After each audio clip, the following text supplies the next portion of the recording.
Sibak na ang 3 airport security officers na dawit sa umanay laglag bala scheme sa Ninoy Aquino International Airport.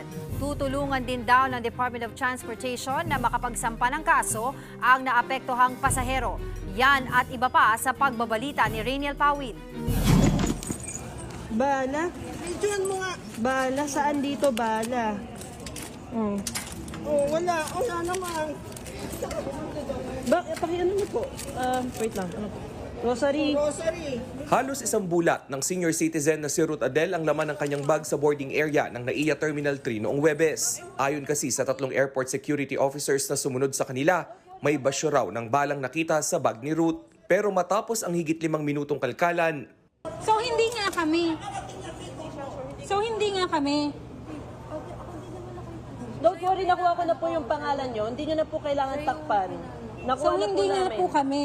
bukod dito hindi rin daw bag ni Ruth ang nasa x-ray photo na ipinakita ng mga security officer. Yung susi, wala pong dala yung nasusi na parang Wala. susi ng motor yung Oo. nanay ko. Rosary din po, hindi po nakita dun sa scan. Kaya hinala ng mag-ina, Sabi ko, baka tanimbala to. Tama, tanimbala na naman kayo, no? Sa ginanong ko na. Ngayon ako nakapagsalita ng gano'n kasi talagang galit na po ako eh. nakadagdag pa sa kanilang galit na nagtatawanan pa raw ang mga security officer na tila walang naabala o naperwisyo. Ni hindi rin daw humingi ng paumanhin sa abala. Dahil sa nangyari, ipasisibak na ni Transportation Secretary Vince Dizon ang 3 airport security personnel na sangkot. Tutulungan din sila ng DOTR para makapaghain ng kaso. Like this, everyone! Kuha ito sa loob ng Cebu Pacific Flight 5J588 na biyaheng Manila mula Mactan, Cebu, pasado alas 5 ng madaling araw noong Sabado. Kwento ng pasaherong kumuha ng video, halos kalahating oras na sila sa himpapawid nang biglang magkaroon ng aberya. Actually, it's the pilot who announced that there was a malfunction dun sa landing gear.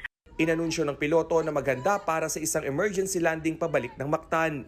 Take note of the exits nearest you.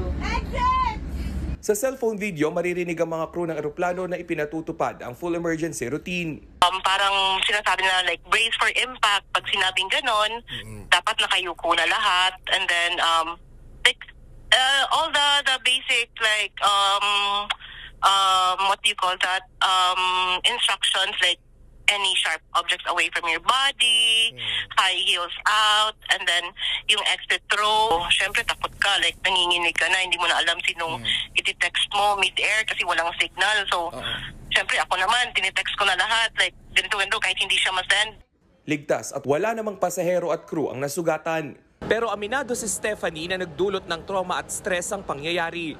Kaya tingin ng ilan sa kanila hindi sapat ang ibinigay na atensyon sa kanila ng airline pagkababa ng eroplano. Sana yung debriefing nangyari after nakaland yung plane, after lumabas yung mga passengers. Like, hindi naman kasi issue yung parang yung food na binigay. That was basic. Iba pa rin yung parang feeling mo na inalagaan ka talaga. Like, concerned sila sa welfare ng mga passengers dun sa plane. Kasi traumatic yun eh. Baka may nagka-PTSD na dun kasi sa nangyari. Malaki pa rin daw ang pasasalamat ni Stephanie sa mga crew ng eroplano na naging mahinahon at professional sa kabila ng aberya. The pilot, the crew really did a good job handling the situation. They never caused any panic. Sinubukan naming hingan ng pahayag ang Cebu Pacific pero wala pa silang tugon. Para sa 1PH, Rainiel Pawid, News 5.